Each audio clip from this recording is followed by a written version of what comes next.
गर तुम न सुनोगे तो मेरी कौन सुने। दिखा के चलता है, शहीद हो के भी कुरान सुना के चलता है। और सरे हुसैन ने नेज़े से कर दिया ऐलान, जो जीतता है वही सर उठा के चलता है। आइए हज़रात मोहतरम बेहतरीन खतीब हिंदुस्तान जनाब हज़रत हाफिज वकारी अल्लामा मौलाना मतीन साहब किबला को आपके हवाले करो। एक शेर पढ़ता हूँ, सारे लोग मिलकर के बोले या रसूल अल्लाह। शायर कहता है कायनाते सुखन में रहते हैं जो रज़ा के चमन में रहते हैं, कायनाते सुखन में रहते हैं जो रज़ा के चमन में रहते हैं। आला हजरत कहाँ है मत पूछो, रूह बनकर बदन में रहते हैं। कायनाते सुखन में रहते हैं जो रज़ा के चमन में रहते हैं, कायनाते सुखन में रहते हैं जो रज़ा के चमन में रहते हैं। आला हजरत कहाँ है मत पूछो, रूह बनकर बदन में रहते हैं। और जो रज़ा वाले हैं, जो रज़ा वाले हैं वो मर कर भी मुस्कुराते कफन में रहते हैं। जो रज़ा वाले हैं वो मर कर भी, जो रज़ा वाले हैं वो मर कर भी मुस्कुराते कफन में रहते हैं। इस्तकबाल करें नारे तकबीर, सारे लोग हाथों को उठा करके नारे तकबीर, नारे रिसालत, हज़रत अल्लामा मौलाना मतीन साहब किबला नारे तवक्कलु अलैहि व नऊज़ु बिल्लाहि मिन शुरूरि अनफुसिना व मिन सय्यिआति अअमालिना मन यहदिहिल्लाहु फला मुज़िल्ल लहु व मन युज़लिलहु फला हादिय लहु व नशहदु अन ला इलाहा इल्लल्लाहु वहदहु ला शरीका लहु व अशहदु अन्न सय्यदना व मौलाना मुहम्मदन अब्दुहु व रसूलुहु। अम्मा बाद फ़अऊज़ु बिल्लाहि मिनश शैतानिर रजीम। बिस्मिल्लाहिर रहमानिर रहीम। वला तक़ूलू लिमन युक़्तलू फ़ी सबीलिल्लाहि अमवात बल अहयाउ वलाकिन ला तशऊरून। आमन्तु बिल्लाह सदक़ल्लाहु मौलानल अज़ीम व बल्लगना रसूलुहुन नबियुल अमीनुल मतीनुल करीम व नहनु अला ज़ालिका लमिनश शाहिदीन वश्शाकिरीन वल्हम्दुलिल्लाहि रब्बिल आलमीन। बलगल उला बिकमालिही कशफत दुजा बिजमालिही हसनत जमीउ खिसालिही सल्लु अलैहि व आलिही। शाह अस्त हुसैन बादशाह अस्त हुसैन, दीन अस्त हुसैन दी पनाह अस्त हुसैन। सरदाद नदाद दस्त दर दस्ते यजीद हक्का के बिना इला इलाह अस्त हुसैन। हजरात ये जिक्र शुहदाए करबला है जिसमें हम तमामी हजरात हाज़री की सआदत हासिल कर रहे हैं। मुझसे पेशतर आपने बेहतरीन नातो मनक़बत के अशार समात किए, मेरे बाद भी आपको बहुत देर तक समात करना है। कुछ देर के लिए मैं हाजिर आया हूँ, मोहब्बत के साथ मुझे भी समात कर लें। एक शायर कहता है कि अली को फातह बदरो हुनैन कहते हैं, अली को फातह बदरो हुनैन कहते हैं। हसन को सिबते शहे मशरिक़ैन कहते हैं, अली को फातह बदरो हुनैन कहते हैं। हसन को सिबते शहे मशरिक़ैन कहते हैं। और वफा की आखिरी मंजिल का नाम है अब्बास, वफा की आखिरी मंजिल का नाम है अब्बास। जहां में सब्रो रज़ा को हुसैन कहते हैं, जहां में सब्रो रज़ा को हुसैन कहते हैं। एक शायर कहता है कि क्या पूछते हो मुझसे कहानी हुसैन की, क्या पूछते हो मुझसे कहानी हुसैन की। ये सारी कायनात है दीवानी हुसैन की। क्या पूछते हो मुझसे कहानी हुसैन की, ये सारी कायनात है दीवानी हुसैन की। और इस्लाम का शबाब न मिट पाएगा कभी, इस्लाम का शबाब न मिट पाएगा कभी। इस्लाम को मिली है जवानी हुसैन की, इस्लाम को मिली है जवानी हुसैन की। इसीलिए हम कहा करते हैं कि इस्लाम था, इस्लाम है, इस्लाम रहेगा। जरा मचल कर कहते हैं सुभान अल्लाह। इस्लाम था, इस्लाम है, इस्लाम रहेगा। कुरान था, कुरान है, कुरान रहेगा। और इस्लाम की गर्दन पर हुसैन इब्ने अली का एहसान था, एहसान है, एहसान रहेगा। एहसान था, एहसान है, एहसान रहेगा।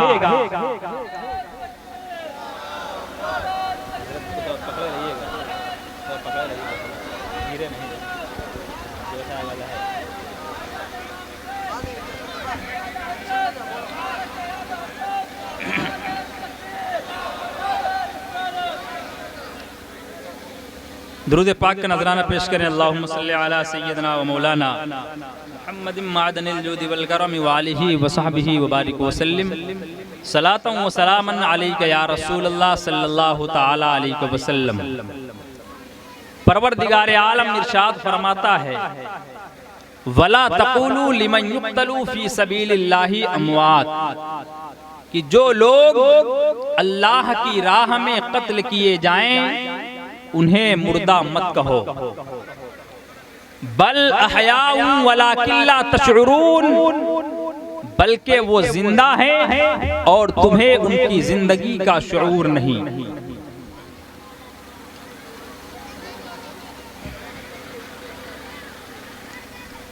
रब का कुरान कहता है कि जो लोग अल्लाह की राह में कत्ल किए जाएं उन्हें मुर्दा मत कहो, बल्कि वो जिंदा हैं और तुम्हें उनकी जिंदगी का शऊर नहीं। कुरान मुकद्दस ने मुतलक कहा कि जो लोग राह खुदा में कत्ल किए जाएं, किसी की कैद नहीं है, वो शहीद कोई भी हो, कहीं का भी हो, अगर वो ईमान वाला है, राह खुदा में उसने अपनी जाने अजीज को कुर्बान किया है, कुरान कहता है उसे मुर्दा मत कहो।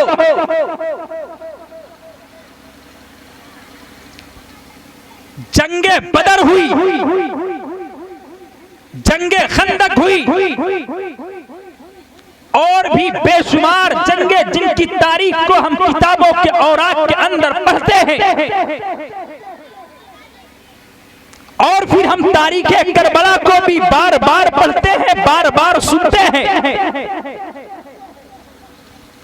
तारीख करबला के अंदर हमें बहुत सारी शहादतें पढ़ने का, सुनने का शरफ मिलता है। जब जब तारीख करबला को पढ़ा जाता है, सुना जाता है, हमारा जहन 1381 साल गुजरने के बाद भी नमाज़े रसूल के बिल्कुल करीब हो जाता है। लेकिन जब कुरान की हम आयत पढ़ते हैं, रब का कुरान, रब का फरमान पढ़ते हैं, तो जहन में मैदान करबला गर्दिश करने लगता है। हम मैदान करबला को सोचने लगते हैं कि मैदान करबला में जो शहीद हुए। तो इसी ज़िम्ने में मैं चंद बातें आपके सामने और रखना चाहता हूं कि कुरान ने तो मुतलक कहा कि शहीद कोई भी हो वो मुर्दा नहीं है, उसे मुर्दा मत कहो, वो जिंदा है।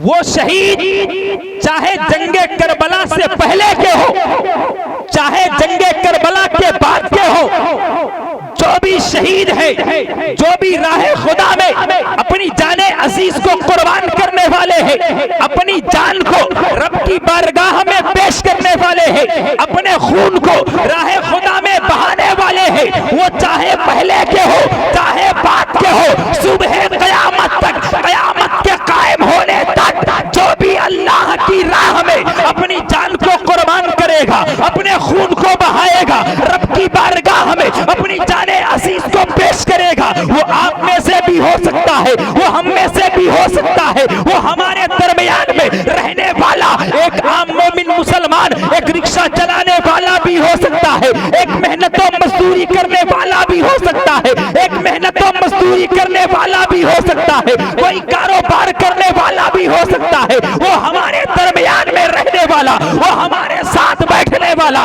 वो हमारे साथ रहने वाला ऐसा इंसान भी राह खुदा में अगर अपनी जान को कुर्बान करता है अल्लाह के दीन के लिए, कुरान की बका के लिए, कुरान के तहफ्फुज़ के लिए, अगर अपनी जान को वो अल्लाह की राह में अगर वो कुर्बान करता है, अपने खून को बहाता है, तो रब का कुरान कहता है उसे मुर्दा ना कहो बल्कि वो जिंदा है। तुम्हें उसकी जिंदगी का शऊर नहीं। मुसलमानों ज़हन को करीब करो। मैं आपको जहां तक पहुंचाना चाहता हूं और जहां पर आपको ले चलना चाहता हूं कि शहीद कोई भी हो, वो कैसा भी हो, वो कहीं से भी ताल्लुक रखता हो, वो किसी भी वक्त का हो, अगर राह खुदा में अपनी जान को कुर्बान करता है अल्लाह के दीन के लिए, अल्लाह के कुरान के लिए, दीन इस्लाम की हिफाजत के लिए अगर जान को कुर्बान कर रहा है तो रब का कुरान कहता है उसे मुर्दा ना कहो। तो मैं आपको जो बताना चाहता हूँ,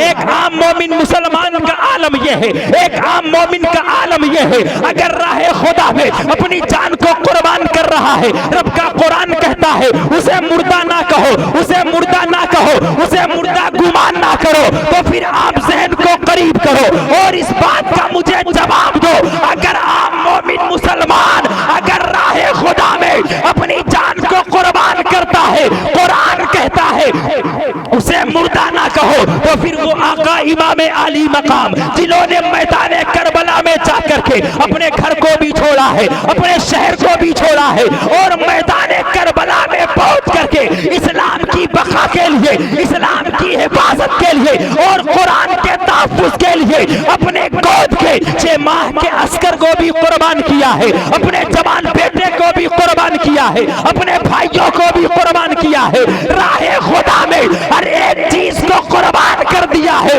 और सबसे आखिर में अपनी जाने अजीज को अपने रब की बारगाह में वो भी पेश करते हैं और उसके बाद नोके नेज़ा पर आपके सर को जब चढ़ाया जाता है, नोके नेज़ा पर चढ़ करके मेरे मौला हुसैन कुरान की तिलावत करके सुबह क़यामत तक के तमाम शहीदों की जिंदगी का सबूत पेश करते हैं और दुनिया को पैगाम दे रहे हैं, ऐ दुनिया वालों देखो रब का कुरान कह रहा है कि शहीद मरते नहीं है, शहीद जिंदा होते हैं। अभी तक किसी ने तुम्हें ये ना दिखाया होगा कि शहीद जिंदा कहते रहते हैं, लेकिन हुसैन नोके नेज़ा पर चढ़ करके रब का कुरान पढ़ करके आज इसका सबूत पेश कर रहा है कि जो कुरान ने कहा है वो हक कहा है कि शहीद ना मरते हैं, ना शहीद को मुर्दा कहा जाएगा, ना शहीद को मुर्दा गुमान। नारे तकबीर, नारे रिसालत, मसलके आला हजरत फैजाने इमाम हुसैन, जिक्र शुहदाए करबला, हमारा इस्लाम। अजीज़ान मिल्लत इस्लामिया, पता क्या चलता है कि शहीद मरते नहीं है बल्कि जो अपने रब की बारगाह में अपनी जाने अजीज को कुर्बान करते हैं, अल्लाह उसे ये शरफ देता है, अल्लाह उसे ये मकाम देता है कि फिर उसके शहादत के बाद उसे मुर्दा ना कहा जाएगा, ना उसे मुर्दा गुमान किया जाएगा। ये आम लोगों की बात भी है और सैयदुश शुहदा सैयदना इमाम हुसैन रज़ियल्लाहु ताला अन्हु जिन्होंने इस्लाम की बका के लिए, दीन के तहफ्फुज़ के लिए और कुरान की हिफाजत के लिए अपना सब कुछ राह खुदा में कुर्बान किया। ये एक मुकम्मल तारीख है और तारीख करबला हर साल हम और आप सुनते हैं और उसे पढ़ते भी हैं। तारीख करबला के ताल्लुक से अगर यहाँ पर बातें की जाए तो बात बहुत लंबी हो सकती है, बहुत तवील हो सकती है, लेकिन मैं इख्तिसार के साथ अपनी बातों को आपके सामने रख करके अपनी बात को मैं मुकम्मल करना चाहूँगा कि मौला हुसैन रदी अल्लाह तआला अन्हु मैदान करबला में जाते हैं और मैदान करबला में जा करके आप तमाम तरह की परेशानियों को, तमाम मुसीबतों को बर्दाश्त करते हैं।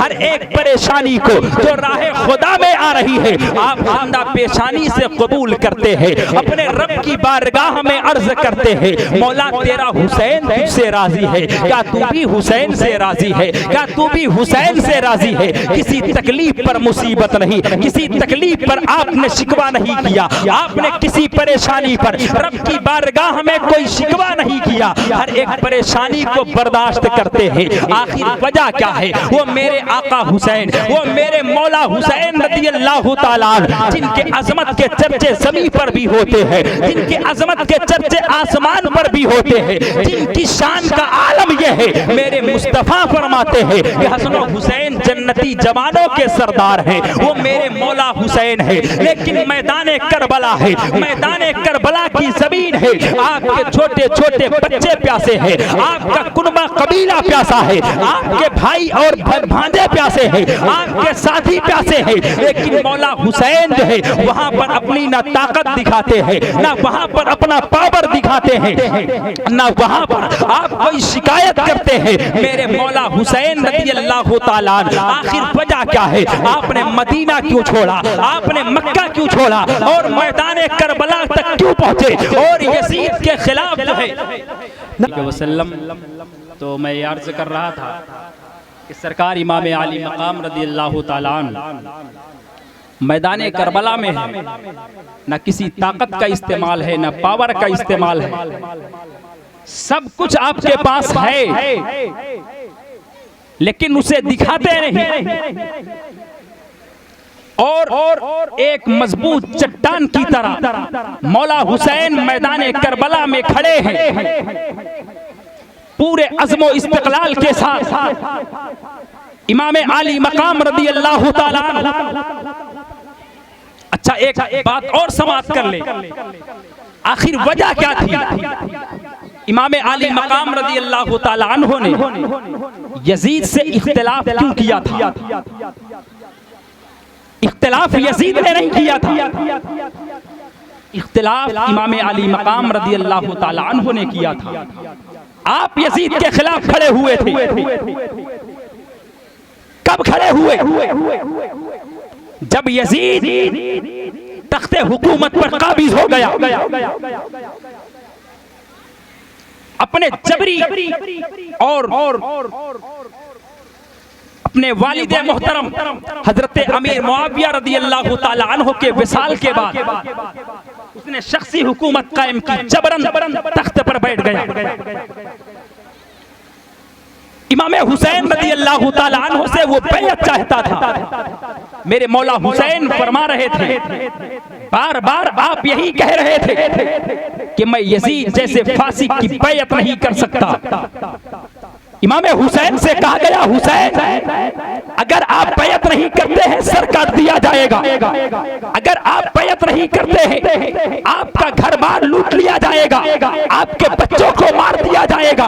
मौला हुसैन कहते रहे, ऐ लोगों सब कुछ तो हो सकता है, हुसैन सब कुछ तो कर सकता है, सब करने के लिए तैयार है, लेकिन हुसैन यजीद के हाथों में हाथ देने को तैयार नहीं। आखिर क्या वजह थी?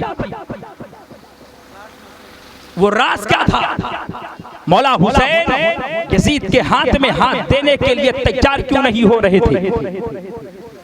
एक वजह तो ये भी समझ में आती है, जाहिर है कि यजीद जिस तख्त पर बैठा था वो तख्त कोई मामूली तख्त नहीं था,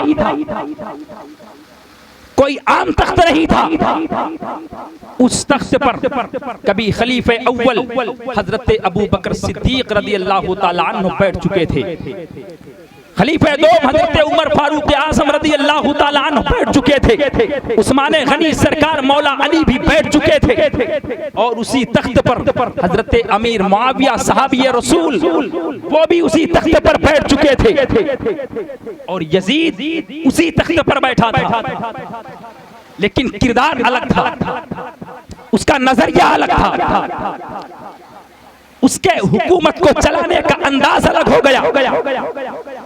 और अपनी तबीयत के एतबार से वो इस्लाम को चलाना चाहता था। मौला हुसैन से वो बैयत लेकर के अपनी हुकूमत को मनवा करके, अपने हुकूमत को आका हुसैन से मनवा करके वो दुनिया के सामने ये पैगाम देना चाह रहा था, दुनिया को ये बताना चाह रहा था और दुनिया के सामने इस चीज को आया करना चाहता था। ऐ दुनिया वालों, मैं जिस तख्त पर बैठा हूँ, मैंने जिस तख्त को हासिल किया है, ये तख्त जो है उसी तरीके पर कायम है, ये तख्त उसी तरीके पर चलेगा जिस तरीके पर हजरत अबू बकर सिद्दीक ने चलाया था, उमर फारूक आजम ने चलाया था, मौला अली ने चलाया था, मेरे बाबा ने चलाया था।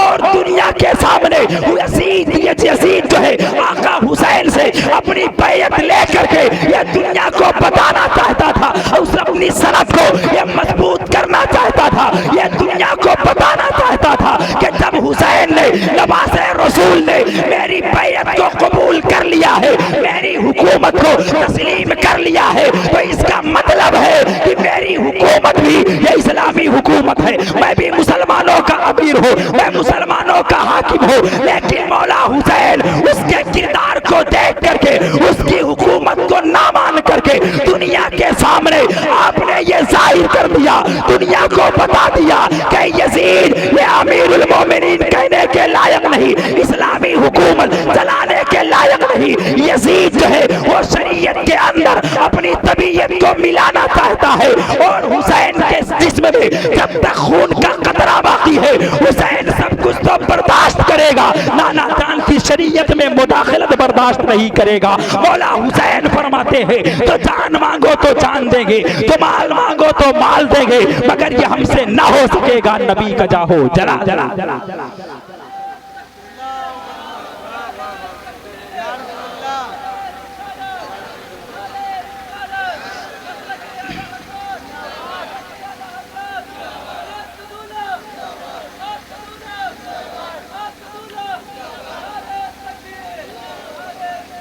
बस आखिरी पैगाम करबला का ले लें, उसके बाद अपनी गुफ्तगू की तकमील करता हूँ। हजरत तशरीफ़ रखते हैं, ये हजरत की करम नवाजी है, तशरीफ़ लाया और अभी आप हजरत से बेहतरीन खिताब समाप्त करेंगे। आखिरी पैगाम मैदान करबला से हमें क्या मिला? पैगाम यूँ तो करबला से बहुत सारे हैं। अगर एक इंसान आशूरा की रात और आशूरा का दिन यानी 24 घंटे अगर करबला के पढ़ ले, समझ ले, तो इंसान की जिंदगी में कामयाबी के लिए वही 24 घंटे काफी है। मौला हुसैन की जिंदगी ऐसी है। इमाम अली मकाम रज़ी अल्लाह ताला मैदान करबला में गए। एक वजह तो यह थी कि यजीद इस लायक नहीं था कि इमाम हुसैन उसकी बैयत करते, और इसीलिए आप करबला तक पहुंचे। दुनिया के सामने यजीद को बिल्कुल आपने आया कर दिया कि यजीद क्या है और यजीद की हकीकत क्या है। हमने करबला को सुना और रस्मन हमने कभी करबला से सीखने की कोई कोशिश नहीं की। मेरे मौला हुसैन रज़ी अल्लाह ताला अन्हु एक पैगाम ये भी दे गए, करबला से हमें यह सबक भी मिलता है कि हमें शख्सियत परस्त नहीं बनना, हमें किसी की ताकत को देख करके झुकना भी नहीं है, किसी का पावर देख करके झुकना भी नहीं है। हुकूमत के सामने अगर जहां पर हक की बात आ जाए तो हमें हुकूमत के सामने झुकना भी नहीं है।